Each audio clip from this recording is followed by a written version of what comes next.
इयत्ता 6वी सामान्य विज्ञान धडा 3 सजीवांतील विविधता व त्यांचे वर्गीकरण. वनस्पतींची विविधता. सजीवांचे अस्तित्व पृथ्वीच्या शिलावरण, जलावरण आणि वातावरण या तिन्ही आवरणांमध्ये दिसून येते. पृथ्वीच्या या तिन्ही आवरणांमध्ये सजीव सृष्टी असते. शिलावरणावर आपण आणि प्राणी असतो. जलावरणामध्ये मासे व इतर जलचर आणि वातावरणामध्ये पक्षी आणि इतर सूक्ष्मजीव आढळतात. आपण एखाद्या ठिकाणी राहतो म्हणजेच आपल्याला आवश्यक अशा गरजा तेथून पूर्ण होत असतात किंवा तसे होत नसल्यास त्या ठिकाणच्या परिस्थितीशी जुळवून घेण्याचा आपण प्रयत्न करतो. हे फक्त आपण नाही तर प्राणी, पक्षी आणि झाडे सुद्धा करत असतात. थोडक्यात काय तर परिस्थितीशी जुळवून घेण्याची क्षमता सजीवांमध्ये असते. म्हणूनच वेगवेगळ्या प्रकारच्या सजीवांचे अस्तित्व पृथ्वीवरच्या वेगवेगळ्या भागात आढळते. आपण वनस्पतींमधली विविधतेची काही उदाहरणे पाहू. काही वनस्पती गवतासारख्या दिसतात, जसे गवती चहा किंवा ऊस. काही वनस्पती उंच डेरेदार असतात. आंब्याचं झाड, वडाचं झाड, पिंपळाचं झाड ही झाडे डेरेदार असतात. काही वनस्पती पाण्याखाली आढळतात म्हणजे शेवाळ, तर काही कमळासारख्या वनस्पती पाण्यावर तरंगतात. एवढंच नाही तर एकाच प्रकारच्या वनस्पतींमध्येही विविधता आढळते. आंब्याचे किती वेगवेगळे प्रकार असतात. पायरी, हापूस, तोतापुरी, रायवळ, केसरी, दशेरी. गुलाबाचे वेगवेगळे प्रकार असतात. लाल गुलाब, पांढरा गुलाब, पिवळा गुलाब, केशरी गुलाब. काही गुलाबाच्या वेलीला तर गुच्छांनी फुले येतात. तांदळाचे वेगवेगळे प्रकार असतात. बासमती तांदूळ, आंबेमोहर तांदूळ, लाल तांदूळ, कोलम, इंद्रायणी आणि इतरही अनेक. आपल्याला असे वाटते वनस्पती म्हणजे त्यात खोड, मूळ, पाने, फुले, फळे या सर्व गोष्टी येतात. पण सर्व वनस्पतींमध्ये असे दिसून येत नाही. हे चित्र पहा. दोन्हीही वनस्पती आहेत, पण त्यांच्यात वनस्पती असण्याव्यतिरिक्त दुसरं असं काहीच साम्य नाही. बरं, तुम्हाला हे माहित आहे का? वनस्पतीचे मुख्यतः 2 प्रकार असतात. स्वयंपोषी वनस्पती, परपोषी वनस्पती. स्वयंपोषी वनस्पती. ज्या वनस्पती सूर्यप्रकाशात स्वतःचे अन्न स्वतः तयार करतात त्यांना स्वयंपोषी वनस्पती म्हणतात. उदाहरणार्थ जास्वंद, डाळिंब, सदाफुली इत्यादी. परपोषी वनस्पती. ज्या वनस्पती अन्नासाठी दुसऱ्या वनस्पतींवर अवलंबून असतात त्यांना परपोषी वनस्पती म्हणतात. उदाहरणार्थ अमरवेल, बुरशी, बाणगुळ इत्यादी. वनस्पतींची रचना. आतापर्यंत आपण वनस्पतींमधील विविधता पाहिली. आता आपण त्यांची रचना, त्यांचे वेगवेगळे अवयव आणि त्यांची ठिकाणे व कार्य पाहणार आहोत. वनस्पतींची रचना 2 भागात विभागली जाते. जमिनीच्या वरचा भाग म्हणजे खोडाचा भाग आणि जमिनीच्या खालचा भाग म्हणजे मुळाचा भाग. वनस्पतीचे मुख्यतः 3 घटक आहेत: मूळ, खोड आणि पाने. वनस्पतींमध्ये पुनरुत्पादनासाठी फुले येतात. नंतर या फुलांचे फळांमध्ये रूपांतर होते. या फळांपासून बिया मिळतात आणि या बियांपासून नवीन वनस्पती तयार होते. वनस्पतींचे घटक व त्यांची कार्ये. आता आपण वनस्पतींचे घटक व त्यांची कार्ये जाणून घेणार आहोत. मूळ. मूळ हा वनस्पतीचा घटक आहे. मूळ म्हणजे वनस्पतीचा जमिनीखालचा भाग. मुळे माती घट्ट धरून ठेवतात आणि वनस्पतीला आधार देतात. जमिनीतील पाण्याचे व पोषक तत्वांचे शोषण आणि वहन करण्याचे कार्य मुळे करतात. गाजर, मुळा यामध्ये मुळे अन्न साठा करण्याचे कार्य करतात. गाजर, मुळा, रताळे हे कंद जमिनीखाली असतात, म्हणूनच त्यांना कंदमूळ म्हणतात. मुळाचे प्रामुख्याने 2 प्रकार असतात: सोटमूळ, तंतुमूळ. खोड. आता आपण वनस्पतीचा जमिनीवरच्या भागाचे म्हणजे खोडाचे कार्य पाहणार आहोत. खोड वनस्पतीची उंची व आकार ठरवते. अन्न निर्मिती करणे, अन्न वहन आणि अन्न साठा करणे ही खोडाची कार्ये आहेत. काही वनस्पतींमध्ये खोड पुनरुत्पादनाचे कार्यही करते. उदाहरणार्थ गुलाब. आपण गुलाबाची फांदी म्हणजेच खोड वापरून गुलाबाचे नवीन झाड लावतो. वनस्पतीच्या इतर भागांना आधार देण्याचे कार्य खोड करते. पान. तिसरा घटक आहे पान. पानांचा आकार पसरट असतो. अन्न निर्मितीमध्ये पाने मुख्य भूमिका बजावतात. तुम्हाला माहित आहे का, पानांमध्ये वनस्पती अन्न कसे तयार करतात? वनस्पतीमधील पानांमध्ये हरितद्रव्य असते, म्हणूनच पानांना हिरवा रंग असतो. या हरितद्रव्याच्या मदतीने वनस्पती अन्न तयार करतात. पानांचे मुख्यतः 2 प्रकार असतात. साधी पाने, जसे वडाचे पान, बदामाचे पान, कमळाचे पान इत्यादी. संयुक्त पाने, जसे मेथी, गुलाब, चिंच, गुलमोहर. फूल. चौथा घटक आहे फूल. फुलांमुळे वनस्पतीची शोभा वाढते, म्हणूनच फूल हा वनस्पतीचा आकर्षक भाग आहे. फूल लांब किंवा आखूड देठाने खोडाला जोडलेले असते. फुलाला विशिष्ट रंग व आकार असतो. खोडाप्रमाणे फुलेही पुनरुत्पादनासाठी कार्य करतात, म्हणजेच फुलापासून नंतर फळे बनतात आणि फळातील बियांपासून नवीन झाड रुजून येते. फळ. पुढचा मुख्य व शेवटचा वनस्पतीचा घटक म्हणजे फळ. आपल्याला सर्वांना माहिती आहे, फळे वेगवेगळ्या रंगांची, आकारांची आणि चवींची असतात. काही फळांमध्ये एक तर काही फळांमध्ये एकापेक्षा अधिक बिया असतात. उदाहरणार्थ, आंब्यामध्ये एकच बी असते, ती म्हणजे कोय. पपईमध्ये अनेक बिया असतात. बोर, जांभूळ यांच्यात एकच बी असते. तर फणस, कलिंगड यांच्यात अनेक बिया असतात. घेवडा, वाटाणा या शेंगा म्हणजे फळेच आहेत, फक्त त्यांचा आकार वेगळा म्हणून आपण त्यांना शेंग म्हणतो. वनस्पतींच्या वर्गीकरणाची आवश्यकता. आतापर्यंत आपण वनस्पती आणि तिचे घटक यामधील विविधता पाहिली. या विविधतेचा विचार करता आजपर्यंत लाखो वनस्पतींची माहिती जमा झाली आहे. वेगवेगळ्या वनस्पतींची वेगवेगळी रचना, त्यांचे विविध अवयव, त्यांची कार्ये, तसेच वेगवेगळ्या वनस्पतींची वेगवेगळी वैशिष्ट्ये, यामधील साम्य आणि भेद यांच्या आधारे वनस्पतींचे वर्गीकरण करून त्यांच्या विविधतेचा अभ्यास करणं सोपं जातं. या अभ्यासाच्या सोयीसाठी वनस्पतींचे वर्गीकरण केले जाते. तुम्हाला हे ठाऊक आहे का की कॅरोलस लिनियस या शास्त्रज्ञाने प्रथम वनस्पतींचे वर्गीकरण केले. या वर्गीकरणासाठी त्याने जी पद्धत वापरली तीच पद्धत आजही सर्वत्र वापरली जाते. आता आपल्या आजूबाजूला म्हणजेच शाळा किंवा घराच्या आवारात किंवा बगीच्यामध्ये दिसणाऱ्या वनस्पतींची यादी आपण बनवू आणि खालील तक्ता पूर्ण करू. वनस्पतीचे नाव. वनस्पती कुठे आढळतात? खोडाचे स्वरूप म्हणजे घेर, रंग, साल, कठीणपणा, मऊपणा. उंची म्हणजे कमी, मध्यम, उंच. फांद्या म्हणजे स्वरूप, संख्या इत्यादी. पाने, रंग, आकार, कडा इत्यादी. फुले म्हणजे रंग, वास, आकार इत्यादी. फळे म्हणजे रंग, आकार, कठीणपणा, मऊपणा. उपयोग. गुलाब. गुलाब बागेत आढळते. गुलाबाचे खोड कठीण असते व याचा रंग हिरवा किंवा करडा असतो. गुलाबाची उंची कमी असते. गुलाबाच्या फांदीला 4 ते 5 फांद्या असतात. गुलाबाची पाने हिरव्या रंगाची असून नागमोडी असतात व त्यांना कडा असतात.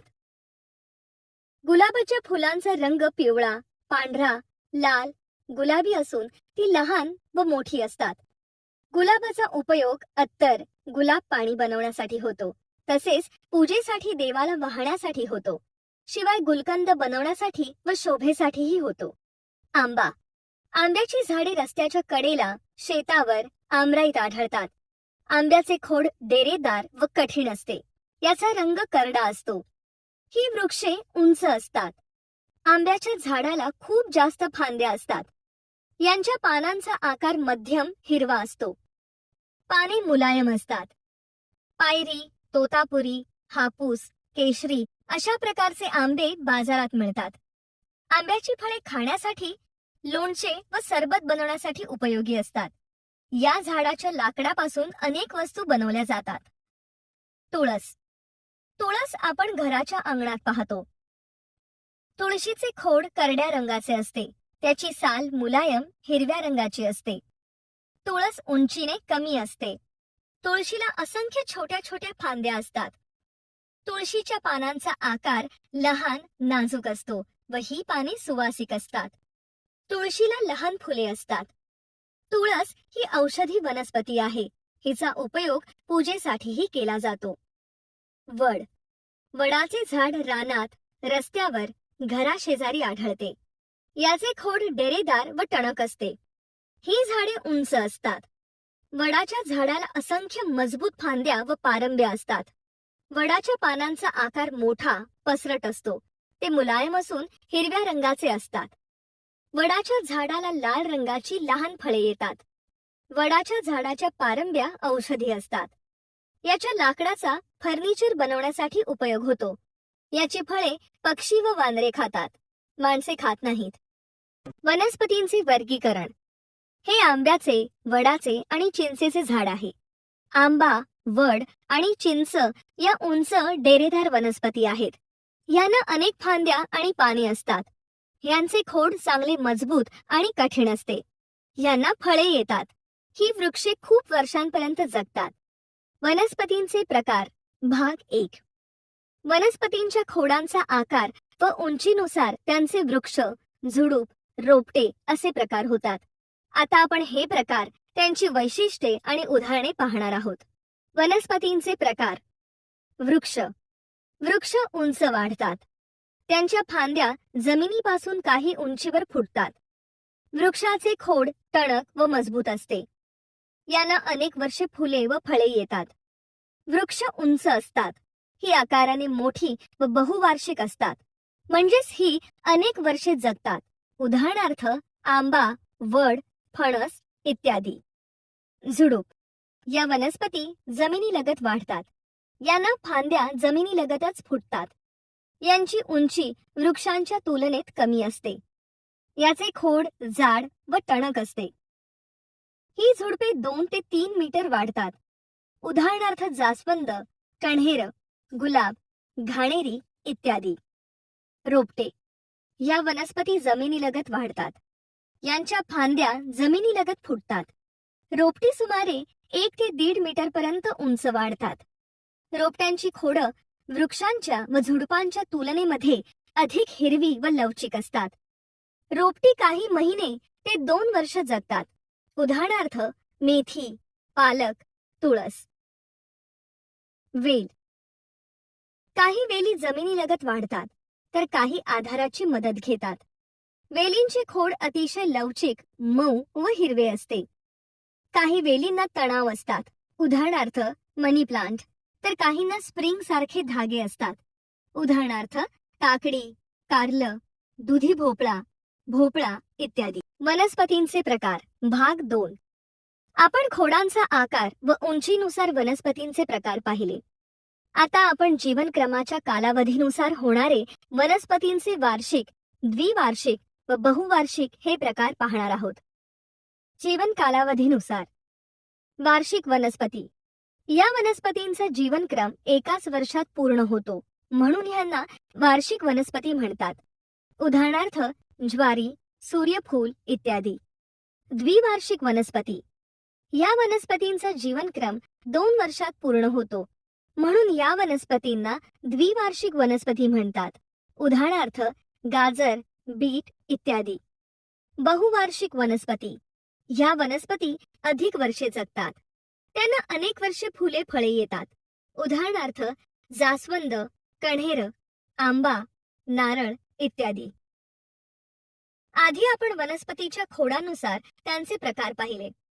नंतर वनस्पतीच्या जीवन कालावधीनुसार त्यांचे प्रकार पाहिले. आता आपण वनस्पतीच्या फुलांनुसार होणारे त्यांचे प्रकार पाहणार आहोत. वनस्पतींना येणाऱ्या फुलांनुसार वनस्पतींचे 2 प्रकार पडतात. सपुष्प वनस्पती, अपुष्प वनस्पती. सपुष्प वनस्पती. ज्या वनस्पतींना फुले येतात त्यांना सपुष्प वनस्पती म्हणतात. उदाहरणार्थ गुलाब, मोगरा. अपुष्प वनस्पती. ज्या वनस्पतींना कधीच फुले येत नाहीत त्यांना अपुष्प वनस्पती म्हणतात. निवडुंग. अपुष्प वनस्पतींना मूळ, खोड, पाने असे अवयव असतातच असे नाही. उदाहरणार्थ शेवाळ. जगातील सर्वात लहान फूल असणाऱ्या वनस्पतीचे नाव वुल्फिया आहे. या फुलाचा व्यास 0.5 मिलीमीटर एवढा कमी असतो. जगातील सर्वात मोठे फूल इंडोनेशियामध्ये आढळते. या फुलाचे नाव राफ्लेशिया अर्नोल्डी असून या फुलाचा व्यास सुमारे 1 मीटर असतो. उमराचे झाड वृक्ष आहे, कारण या वनस्पतीचे खोड मजबूत व टणक असते. ही वनस्पती बहुवार्षिक, उंच व डेरेदार असते. भूछत्र अळंबी ही दमट भागात म्हणजेच जेथे सतत ओलावा असतो अशा ठिकाणी वाढते. ही वनस्पती परावलंबी आहे. नेचे, शेवाळे किंवा मनी प्लांट या अपुष्प वनस्पती आहेत, म्हणून त्यांना फुले येत नाहीत. कमळ दलदलीच्या भागात वाढते. आता आपण वनस्पतीच्या अधिवासांनुसार होणारे वर्गीकरण पाहणार आहोत. अधिवास म्हणजे वनस्पतींच्या वाढीची जागा, म्हणजेच ज्या ठिकाणी वनस्पती वाढतात ती जागा. तुम्ही कधी निरीक्षण केले असेल तर तुम्हाला जाणवेल, आपल्या सभोवती विविध प्रकारच्या वनस्पती वाढलेल्या दिसून येतात. काही वनस्पती जमिनीवर वाढतात, तर काही पाण्यामध्ये, दलदलीमध्ये, वाळवंटामध्ये वाढतात. थोडक्यात काय तर जमीन, पाणी, दलदल, वाळवंट हे वनस्पतींचे वेगवेगळे अधिवास आहेत. जलपर्णी ही पाण्यात वाढणारी वनस्पती आहे. निवडुंग वाळवंटी प्रदेशात आढळून येतात. अशा ठिकाणी पाण्याचा दुष्काळ असल्यामुळे ही वनस्पती स्वतःच्या खोडामध्ये जलसाठा करून ठेवते. त्यामुळे वनस्पतीमधील पाण्याचे बाष्पीभवन कमी प्रमाणात होते. वनस्पतीला योग्य पाणी पुरवठा खोडाद्वारे होऊन वनस्पती हिरवी राहते. म्हणूनच निवडुंगाचे खोड मांसल असते. प्राण्यांमधील विविधता भाग 1. वनस्पतींप्रमाणेच प्राण्यांमध्येही विविधता आढळून येते. वेगवेगळ्या प्राण्यांचा वेगवेगळा आकार, त्यांची वेगवेगळी जीवन पद्धत, राहण्याचे वेगवेगळे ठिकाण इत्यादी सर्व गोष्टीत विविधता आढळून येते. उदाहरणार्थ, अमिबा हा अतिशय सूक्ष्म प्राणी आहे. त्याला आपण नुसत्या डोळ्यांनी पाहू शकत नाही. केवळ सूक्ष्मदर्शीच्या सहाय्याने अमिबा दिसू शकतो, कारण तो एकपेशीय प्राणी आहे. आकाराने मोठे असलेले प्राणी म्हणजे हत्ती, गेंडा, जंगली अस्वले इत्यादी. तसेच पाण्यात पोहणारे मासे, काही मोठे मासे असतात म्हणजे देवमासा, शार्क इत्यादी, तर काही लहान मासे असतात किंवा जलचर प्राणी, उदाहरणार्थ खेकडे इत्यादी. काही प्राणी वायुचर असतात म्हणजेच आकाशात उडणारे प्राणी, उदाहरणार्थ गिधाड, घार, चिमणी. त्याचप्रमाणे फुलांभोवती वावरणारी फुलपाखरे, कीटक, भिंतीवर सरपटणारी पाल हे सर्व प्राणी आणि त्यांची वेगवेगळी वैशिष्ट्ये आहेत, ती आपण पाहू. प्राण्यांची वैशिष्ट्ये. प्राण्यांमध्ये त्यांच्या शरीर रचनेवरून वेगवेगळी विविधता आढळते. प्राण्यांमध्ये डोके, मान, धड, शेपूट व हालचालीसाठी हातपाय हे अवयव असतात.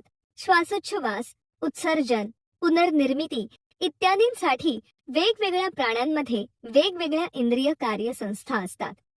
अशा प्रकारे प्राण्यांचे अवयव व त्यांच्या इंद्रिय संस्था यानुसारही प्राण्यांमध्ये विविधता आढळून येते. साप, सरडा, वाघ, मासा, गरुड, कोंबडी, खेकडा, माशी, गांडूळ, मगर, टोळ या प्राण्यांच्या शरीर रचनेत काय फरक आहे ते आपण पाहूया. साप. साप हा सरपटणारा प्राणी आहे. हात, पाय, मान, धड हे अवयव या प्राण्यामध्ये नसतात. सरडा हाही सरपटणारा प्राणी आहे. मान, हात, पाय, धड, डोके हे अवयव या प्राण्यांमध्ये असतात. हे प्राणी आपल्या बचावासाठी आजूबाजूच्या वातावरणानुसार रंग बदलतात. वाघ. वाघ हा जंगली प्राणी आहे. तो आकाराने मोठा प्राणी आहे. हात, पाय, धड, डोके हे याला असतात. मासा. मासा हा पाण्यात राहणारा प्राणी आहे. त्याला शेपूट आणि पर असतात. पाठीवर कल्ले असतात. त्यांचा वापर ते श्वसन क्रियेसाठी करतात. गरुड. गरुड हा मोठा व मांसाहारी पक्षी आहे. याच्या हाडांची रचना मजबूत असते. तसेच लांब नखे व मोठे मजबूत पंख शिकारीसाठी उपयोगी पडतात. कोंबडी. कोंबडी ही पण पक्षीच आहे.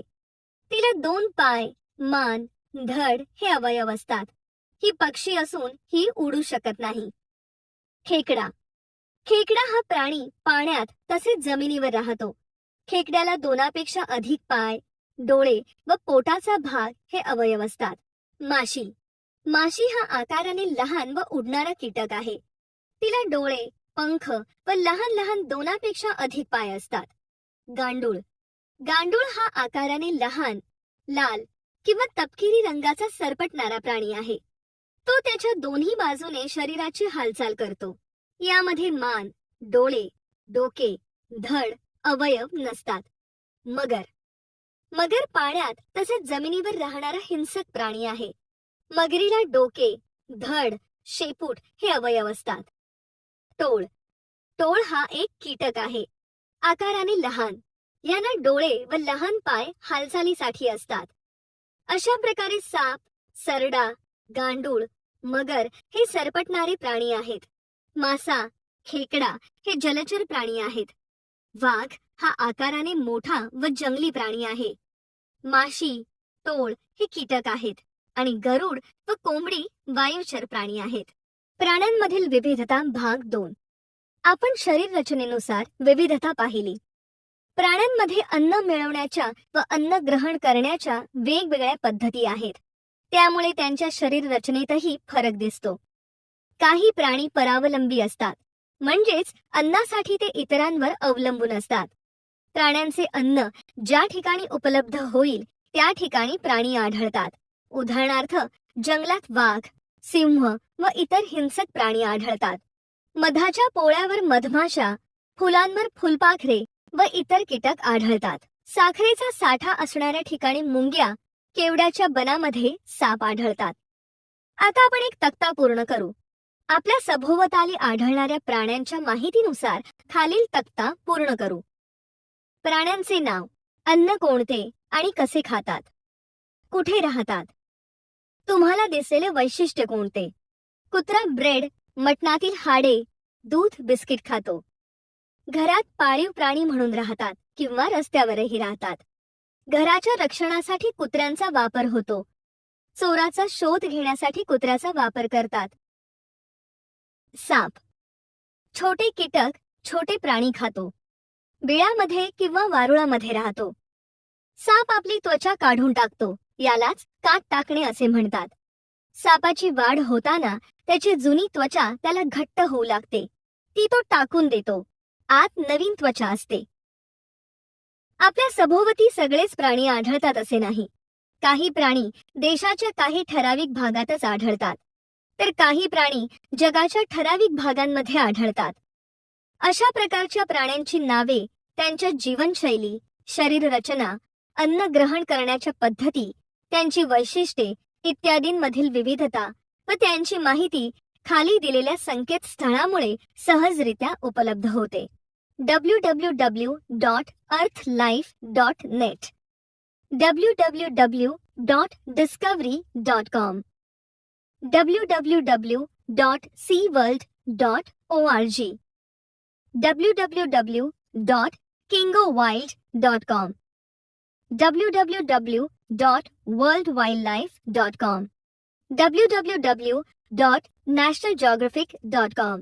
आपण पाहिले असेल टीव्हीवरही काही चॅनल्स आहेत, जसे Discovery, national geography, animal planets. यावरही वेगवेगळ्या देशातील वेगवेगळे प्राणी व त्यामधील विविधतेची माहिती आपणास मिळते. प्राण्यांमधील वर्गीकरण. पेशीनुसार प्राण्यांचे वर्गीकरण. आता आपण एक प्रयोग करून पाहणार आहोत. ही आहे सूक्ष्मदर्शी, ही आहे काचपट्टी. कृती. आता ह्या डबक्यांमधील पाण्याचा एक थेंब घ्या. तो थेंब काचपट्टीवर टाका व ह्याचे सूक्ष्मदर्शीखाली निरीक्षण करा आणि काय आढळते ते पहा. निरीक्षण. आपल्याला त्या थेंबामध्ये असंख्य हालचाल करणारे सूक्ष्मजीव दिसले. आता नीट पहा, तुम्हाला त्यात एक असा सूक्ष्मजीव दिसेल जो सतत हालचाल करत असेल. हा सूक्ष्मजीव म्हणजेच अमिबा आहे. अमिबाप्रमाणेच तुम्हाला काही इतर एकपेशीय प्राणी दिसतील, जसे की पॅरामेशियम. पॅरामेशियम हा सुद्धा एकपेशीय प्राणी आहे. तर प्राण्यांचे एकपेशीय व बहुपेशीय प्राणी असे वर्गीकरण होते. पेशीनुसार एकपेशीय प्राणी, बहुपेशीय प्राणी. एकपेशीय प्राणी हे एका पेशीपासून बनलेले असतात. उदाहरणार्थ अमिबा, पॅरामेशियम, युग्लिना इत्यादी. बहुपेशीय प्राणी हे अनेक पेशींपासून बनलेले असतात. उदाहरणार्थ पक्षी, वाघ, हत्ती, मानव, गांडूळ, साप इत्यादी. आता मी तुम्हाला एक कृती करायला सांगणार आहे. त्याप्रमाणे करा व तुम्हाला काय आढळते ते मला सांगा. आपल्या स्वतःच्या किंवा तुमच्या मित्राच्या किंवा मैत्रिणीच्या पाठीवरून मध्य भागावरून हळुवारपणे हात फिरवा. काय जाणवतं ते सांगा. हाडांची माळ जाणवते. या हाडांच्या माळेला पाठीचा कणा म्हणतात. पाठीच्या कण्यानुसार प्राण्यांचे 2 गटात वर्गीकरण केले जाते. ज्यांना पाठीचा कणा असतो ते पृष्ठवंशीय प्राणी आणि ज्यांना पाठीचा कणा नसतो ते अपृष्ठवंशीय प्राणी होत. पृष्ठवंशीय प्राणी या प्राण्यांना पाठीचा कणा असतो. त्यामुळे प्राण्यांची शरीर रचना ताठ असते. उदाहरणार्थ पक्षी, साप, मासा, कांगारू, मानव इत्यादी. अपृष्ठवंशीय प्राणी या प्राण्यांमध्ये पाठीचा कणा नसतो. या प्राण्यांचे शरीर लवचिक असते. उदाहरणार्थ गोगलगाय, झुरळ, गांडूळ इत्यादी. आता आपण पाहणार आहोत प्राण्यांमधील प्रजननानुसार त्यांचे वर्गीकरण. काही प्राणी अंडी घालतात, त्यांना अंडज प्राणी म्हणतात. तर काही प्राणी पिलांना जन्म देतात, म्हणून त्यांना जरायुज प्राणी म्हणतात. अंडज प्राणी हे प्राणी अंडी देतात. अंडी दिल्यावर हे प्राणी त्या अंड्याची सुरक्षा करतात व त्यांना उबवतात. उदाहरणार्थ कोंबडी, पाल, शहामृग, चिमणी, मगर, कासव, मासे इत्यादी. जरायुज प्राणी हे प्राणी स्वतःसारख्या दिसणाऱ्या लहान प्राण्याला जन्म देतात. या प्राण्यांमध्ये लहान जीवाची वाढ त्यांच्या मातेच्या शरीरातच होत असते. उदाहरणार्थ शेळी, गाय, मानव, वाघ, माकड इत्यादी. अधिवासानुसार प्राण्यांचे वर्गीकरण. आपण प्राण्यांचे त्यांच्या पेशीनुसार, पाठीच्या कण्यानुसार व प्रजननाच्या वेगवेगळ्या पद्धतींनुसार वर्गीकरण पाहिले. आता प्राण्यांचे राहण्याच्या ठिकाणावरून अनेक गटात वर्गीकरण पाहू. प्राण्यांचे राहण्याच्या ठिकाणानुसार 4 गटात वर्गीकरण होते, जसे भूचर प्राणी, जलचर प्राणी, उभयचर प्राणी आणि खेचर प्राणी. यांची आपण माहिती घेऊ. भूचर प्राणी हे प्राणी भूमीवर म्हणजेच जमिनीवर राहतात. उदाहरणार्थ हरिण, वाघ, मानव इत्यादी. जलचर प्राणी हे प्राणी पाण्यात राहतात. उदाहरणार्थ मासे, समुद्री घोडा, जलसर्प इत्यादी. उभयचर प्राणी हे प्राणी जमीन व पाणी या दोन्ही ठिकाणी राहतात. उदाहरणार्थ कासव, खेकडा, बेडूक, मगर इत्यादी. खेचर प्राणी हे प्राणी हवेमध्ये राहतात. उदाहरणार्थ कावळा, गिधाड, मधमाशी, घार, गरुड इत्यादी.